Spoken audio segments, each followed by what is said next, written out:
llamo Antonio da Costa, fundador del ecosistema comunicativo y deportivo Pimponeando.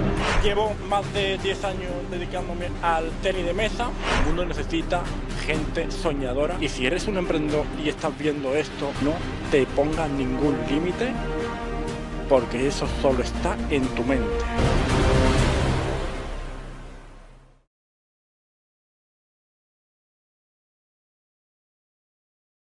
Ahora vamos a hablar un poco referente a tu club, el cual eres el entrenador, el CTM Progreso.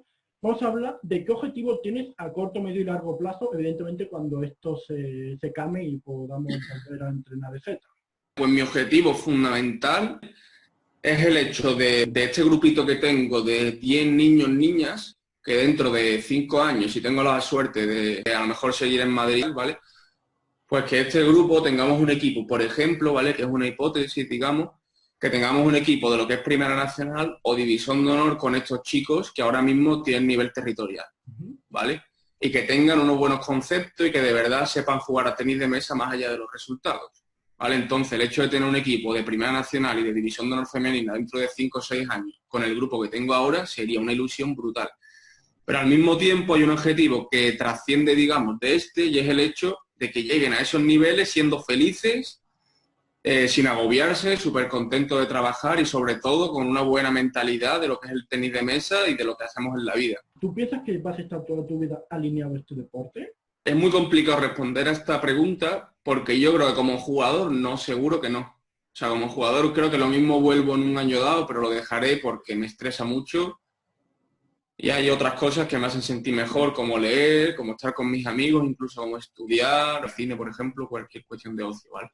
Como entrenador sí veo, digamos, que tengo un recorrido, una trayectoria un poco más amplio. Pero es imposible responder por dos motivos. El primero, porque hace 5 años decía que la política iba a ser mi vida y ahora mismo ni sé de ella, porque la he desterrado, por lo tanto el año que viene lo mismo el tenis de mesa ya no me gusta, porque cambio de mentalidad, por lo que sea. Y al mismo tiempo... para mí es fundamental el hecho de tener un club que me valore, que me dé los recursos que yo necesito y que trabaje en una dirección desde mi punto de vista óptima, ¿vale? Y que apueste por sus jugadores y por su cuerpo técnico. Entonces, si una de estas dos cuestiones se dan, pues dejar el tenis de mesa, tampoco le tengo miedo. Al fin y al cabo, la vida es un ciclo.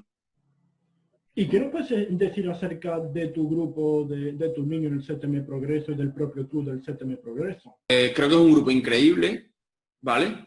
Que es un grupo súper homogéneo en el sentido de que todos nos llevamos bien y de que tienen una edad parecida, ¿vale? Que va entre los 11, 12 hasta los 16 y hay muchísimas niñas. Entonces a mí me encanta trabajar en un grupo femenino y es una pasada, ¿vale? Porque es un grupo súper igualitario, súper equitativo, ¿vale? Cuando llegué, el grupo estaba un poco perdido porque el año pasado tuvieron 4 entrenadores, entre ellos yo era uno, ¿vale? Entonces digamos que en el ámbito técnico estaban un poco para atrás. En el ámbito psicológico tampoco tenían una referencia o una figura y en el ámbito del entrenamiento pues tampoco sabían entrenar bien. Entonces el hecho de que hayan asimilado esta conducta o esta filosofía de entrenamiento que yo tengo lo veo fundamental y lo veo uno de los motivos por los que lo considero un grupo abierto, un grupo tolerante y un grupo sobre todo con muchas ganas de crecer y de llegar a lo que haga falta, pero siempre teniendo en cuenta que estamos aquí para disfrutar y no para conseguir ningún tipo de medalla. ¿Cómo calificarías la temporada del CTM Progreso? Incluso con lo que ha pasado, ¿vale? Con el tema del COVID-19, creo que ha sido una temporada increíble. Y no ya por los resultados, que hemos tenido grandes resultados, porque en el círculo de promoción, que digamos que son unos torneos que se hacen cada mes aquí en Madrid, ¿vale? Hemos terminado siendo segundos de unos 40 equipos que hay, ¿vale? Sumando todos los puntos y todas las medallas, ¿vale? Entonces digamos que tenemos una de las canteras de mayor relevancia en la Comunidad de Madrid. Y después en el grupo de la comunidad, que son torneos que se hacen a todos los niveles, ¿vale? Que son 7 categorías, pues estamos terceros, si no me equivoco, ahora mismo de los 30 equipos que hay. Así que creo que es una temporada increíble. Después los equipos también han ido bastante bien, ¿vale? Tanto en liga y demás. Y lo más importante son 2 cuestiones. La primera, hemos hecho un grupo con un ambiente, con una estructura increíble, ¿vale? Con una estructura y unas ganas de crecer impresionantes, como bien te comentaba anteriormente. Y por otro lado, en el ámbito de la técnica, de la táctica y del físico, creo que hemos crecido una locura y que todas las cuestiones técnicas que no comprendían estos chicos y que no eran capaces de llevar a cabo, ahora sí lo están comprendiendo y en el ámbito táctico también. Entonces el hecho, no de que tengan buenos resultados, que también, pero realmente secundario, sino de que comprendan esta filosofía de entrenamiento que yo tengo y la pueden llevar a cabo en su día a día como jugadores, sea en mi club o sea en otro, bajo la dirección de otro entrenador, pues es increíble, porque significa que de verdad estamos haciendo un trabajo impecable. ¿Cómo te sentó a ti lo de esta pandemia mundial y cómo ha servido para mantener, pues eres uno de los pocos entrenadores que has estado pues muy activo conjunto a tu hermano Carlos Román en el hecho de tener activo a los niños motivados y en acción? En primer lugar, el tema de cómo me ha afectado en el ámbito personal, creo que me ha venido muy bien, ¿vale? Me ha venido increíble porque estaba en Madrid y bueno, he tenido un problema personal hace relativamente poco, que supongo que lo sabrás, pero ha sido bastante duro. Entonces, el hecho de poder volverme aquí a mi casa con mi madre y estar con ella en un momento tan duro, pues me ha venido increíble, genial, la verdad. O sea, hubiera preferido esto de cuarentena 2 meses estando con ella antes que estar en Madrid trabajando con mascarillas, la verdad. A la parte que me da para pensar y me da para reflexionar acerca de lo hecho durante toda la temporada y verlo todo un poco más en frío, analizar los vídeos, el trabajo del año, para que el año que viene podamos tener, digamos, lo que te comento, ¿vale? Un grupo mejor y con una mejoría de lo que es la filosofía de trabajo de la que hemos tenido el año anterior, un caso muy bueno, ¿vale? Y después, con respecto al tema de las tareas, te cuento lo que yo estoy haciendo, ¿vale? Que me han preguntado unos cuantos entrenadores ya y estoy haciendo a la semana, ¿vale? Comenzamos a hacernos unas tareas teóricas, ¿vale? Que son, digamos, cuestionarios o preguntas relacionadas con los conceptos de la técnica del tenis de mesa o de la táctica, ¿vale? Y también con una valoración personal de lo que es el juego de nuestros compañeros y de nosotros mismos, ¿vale? Entonces, una pregunta ejemplo sería, mira este vídeo a lo mejor de Malone y dime cuáles son los puntos que gana de saque y los que pierde de resto, ¿vale? Eso con respecto al tema de la técnica y de la táctica. Y después, con respecto al tema de las valoraciones personales, pues a lo mejor les comento, pues en qué crees que han mejorado durante la temporada, de revés o tal. Y me comentan, pues mira, ahora giro la cadera, bajo la mano, esto, lo otro. ¿Sabes lo que te digo? Entonces, así como que valoramos tanto la parte teórica con el contenido de los vídeos de YouTube y también, por otro lado, lo que te estoy comentando de las valoraciones personales que las considero fundamentales, ¿no? El hecho de ser críticos con uno mismo. Después, por otro lado, 2 días a la semana o 3 hacemos videoclases. ¿Vale? Hacemos preparación física en casa, tengo feedback con los chicos y con las chicas y trabajamos sombras asiáticas, isométricos, hacemos planchas, hacemos flexiones, hacemos sentadillas, hacemos trabajo anaeróbico, ¿vale? Y lo combinamos con calentamiento, estiramiento y con sombras asiáticas como el desarrollo, digamos, de la sesión, ¿vale? Y tenemos un grupo de Instagram, ¿vale? Con los chicos y que les voy enviando cada día para estar en contacto vídeos a lo mejor típicos de las cuentas de técnica, de los entrenamientos, pues de los grandes jugadores que hay en el mundo, ¿vale? Entonces está bastante interesante porque así tengo, digamos, un contacto bastante con ellos y tengo un vínculo real. Al final, en los 3 meses que vamos a estar en casa, porque hasta septiembre, octubre como mínimo no vamos a volver, yo creo que es más que evidente que si no se le presta atención a los chicos y chicas puede ser incluso que dejen el tenis de mesa o que pierdan todo su rendimiento. Entonces, por un lado, estoy pretendiendo que sigan con la motivación que hemos conseguido durante este gran año y por otro lado estoy intentando que en el ámbito físico, que es un aspecto que no trabajamos diariamente demasiado por la falta de tiempo y de horas, ¿vale? Pues que intentemos mejorar en ese aspecto para cuando lleguemos a sala seamos mucho más explosivos, tengamos mucha mejor velocidad de reacción, resistencia, etcétera. Y como tenga apoyo de la directiva también, que me está dando todo lo que necesito, al final está muy bien.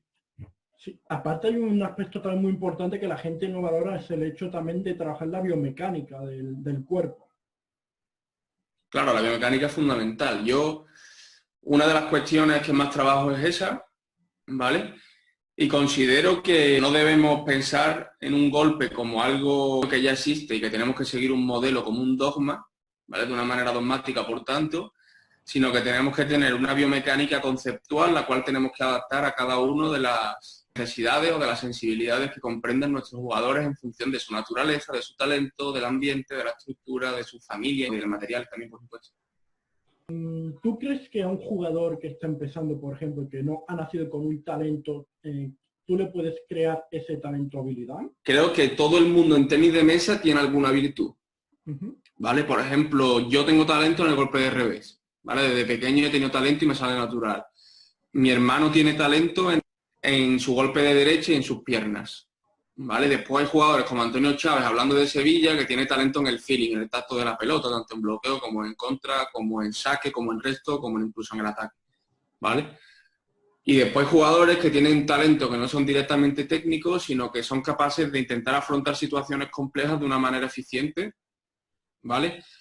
O de tener una capacidad física superior. Entonces, yo creo que la gran mayoría de los jugadores que yo he trabajado, salvo algunos que son muy contados, sí les he desarrollado un talento que pensábamos que no tenía, pero porque al fin y al cabo el talento no nace debajo de las piedras, sino que el talento en función de las situaciones a las que te enfrentas, pues van a hacer de una manera o de otra. Si trabajamos con un chico que ha estado jugando en el CTM Hispalis y que ha tenido un grupo como el del CTM Hispalis, pues a lo mejor ahí no van a hacer talento porque no ha trabajado a lo mejor contra un defensivo, porque en el momento este en el Hispalis no hay ningún defensivo, pero cuando trabajemos a lo mejor, se va a lo mejor a Alemania, trabaja con un defensivo que juega encima de la mesa y nos damos cuenta de que tiene feeling contra defensivo. Entonces creo que eso es una virtud del entrenador, el hecho de ponerle en las situaciones que le puedan generar talento, que le puedan generar una habilidad que no hayamos descubierto. ¿Tú crees que cualquier entrenador sirve para ser de banda? Yo creo que no, hay entrenadores que no sirven porque si no eres capaz de controlar tus emociones y de tener una capacidad de lo que es tener templanza y calma, y al cabo transmitir emociones positivas, ¿no? Si no eres capaz de eso, es prácticamente imposible que se lo puedas transmitir al jugador. Entonces hay gente que no está muy cuerda. A ver cómo te lo explico. Está en un partido, ¿vale? De tenis de mesa jugando él y se le va la olla, se le va la cabeza, ¿vale? Si no es capaz de controlarlo él, es imposible que pueda controlar al chico que tiene delante. Si es un hooligan, por ejemplo, de estos de los que van a los partidos de fútbol, van a los campos de fútbol, un ultra, pues lo más probable es que siendo banda sea un ultra también. Y los ultras no traen nada bueno. Y si eres intolerante, ¿vale? O eres retrógrada, pues es complicado que le pueda darse banda de la misma manera a una niña que a un niño. Entonces también hay cierta condición psicológica que es necesaria para poder hacer banda y para ser entrenador, al fin y al cabo. Y una pregunta interesante porque sé que tú, ahora que estás alineado a los estudios, deporte, bueno, y familia, ¿cómo haces para compaginar esos tres pilares? Los estudios, yo le dedico poco tiempo, desde siempre, pero ahora menos porque es online y es magisterio, que no es que tenga una gran dificultad. Entonces, pues le dedico al día una hora y media, a lo mejor 45 minutos, y no me quita tiempo real, ¿vale? Y después la familia sí es un problema mayor, porque mi madre vive aquí, y mi padre vive aquí, mis hermanos viven aquí, y yo vivo en Madrid. Entonces, tengo que intentar escaparme los fines de semana para venirme a Sevilla, independientemente de si tengo torneos, si tengo liga o si tengo lo que tenga. ¿Vale? Entonces ahí es complicado porque tengo que cuadrar con la directiva fechas y con mi familia. Ellos tienen que venir también a Madrid. En ese sentido, sí que me cuesta bastante, porque hay veces que me planteo si me merece la pena estar tan lejos de mi familia. Pero no sé, al mismo tiempo creo que sí me compensa porque al fin y al cabo lo mejor que tengo en la vida es este grupo que te comento y este club y estas ganas de trabajar que me mantienen vivo.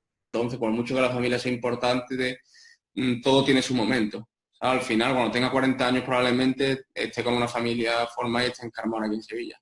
A ver, así que quizá ahora sea el momento de pararse la vida y de salir del nido, al fin y al cabo. Y si hablamos de hobby y aficiones, ¿cuáles tienes, aparte del deporte? Yo me levanto y yo casi siempre cojo un libro, me pongo a leer, ¿vale? Me encanta la literatura clásica, ¿vale? Tanto novelas como ensayos. Y después, por otro lado, también el tema de la poesía y de lo relacionado con la historia y con la política y con la economía. ¿Vale? Entonces, digamos que ahí tengo un gran hobby, que es ese. Y después también el hecho de la música, me encanta la música rap desde siempre. Y salir con mis amigos, me encanta la fiesta y salir por ahí con mis amigos y demás. Y estar con la familia. Al final soy una persona tranquila que tiene pocas cuestiones, pero al fin y al cabo en mi día a día dedico tiempo más a leer y a ver pelis, ¿vale? A lo relacionado con la cultura, que a jugar a la Play, por ejemplo. Para lo que te estén viendo, ¿a quién le gustaría agradecer por lo que te hayan aportado para ser la persona y deportista que eres hoy en día? Es imposible dirigirme a todos y a todas, en plan a los que me han ayudado, porque al fin y al cabo es completamente incontable, es infinito la gente que me ha aportado. Pero la verdad que los que más y a los cuales les tengo que agradecer son a mi hermano fundamentalmente, porque es un pilar en mi vida, en el mundo del tenis de mesa, y creo que es lo mejor que me ha dado este deporte, ¿vale? Esa relación que tengo con él tan cercana. Y después, por otro lado, pues a todos los entrenadores y compañeros, de los cuales destacaría Antonio Chávez, Juanjo Mora, Gualberto, Fernando Baeza, Antonio Enrique de Carmona, ¿vale? Y por último, y no menos importante, a toda la directiva y a todo el grupo de niños, niñas y padres de lo que es el CTM Progreso, que me apoyan y que al fin y al cabo me dan una ilusión necesaria para poder desarrollar mi día a día como entrenador, ¿vale? Así que un saludo a los peques y ya está, lo más importante. Y para finalizar, como estos momentos que estamos pasando tan duros en lo que es el mundo, ¿nos compartiré unas palabras que motiven y inspiren a otras personas para que estén activos, etcétera? Yo no soy muy motivador, ¿vale? Como entrenador suelo ser más calmado, digamos, y me gusta trabajar a partir más de la calma y de la templanza que de las cuestiones relacionadas, digamos, con la motivación, porque creo que un jugador no debe ganar un partido con la motivación, sino con la templanza, con la técnica y con la psicología, ¿vale? Entonces, lo que le diría es que nazca desde un contexto que no sea el más adecuado, ¿no? Y que no tenga los recursos quizá que tienen otros, ¿vale? Con ilusión y con capacidad y con sobre todo ganas de salir del nido y de buscarte la vida como he hecho yo, ¿vale? Pues todo es posible, porque al fin y al cabo cuando se nacen en situaciones excluyentes en el sentido de los recursos y de la economía y demás y de la técnica al fin y al cabo, porque no tienes entrenador cuando naces en un sitio así, ¿vale? Pues digamos que se crece más y que se adquieren habilidades autodidactas que no se comprenden en clubes de grandes capacidades o en centros de alto rendimiento. Entonces, le diría a estos chicos que intenten aprovechar esta circunstancia o esta situación para cuando tengan la capacidad de tener a lo mejor un director técnico en condiciones y un grupo bueno, poder aprovecharlo y que al fin y al cabo poder demostrar lo que se puede aprender en las situaciones más desfavorecidas a nivel técnico o de un club a lo mejor que no tenga estas virtudes. Así que nazca donde nazca, puedes llegar a lo que quieras, porque al fin y al cabo con la ilusión no puede nada y más cuando de verdad se puede aprender muchísimas cuestiones muy relevantes en situaciones donde parece que no hay nada, pero realmente es donde está todo, en las situaciones problemáticas. La verdad que bastante de acuerdo contigo. Y bueno, Javi, pues espero que te haya gustado lo que es la entrevista. Ante todo, pues que nos esté viendo ahora mismo, pues no olvidéis suscribir a nuestro canal y seguirnos en las redes sociales, tanto en Facebook como Instagram. Y bueno, pues espero que te haya gustado, Javi. Muchísimas gracias.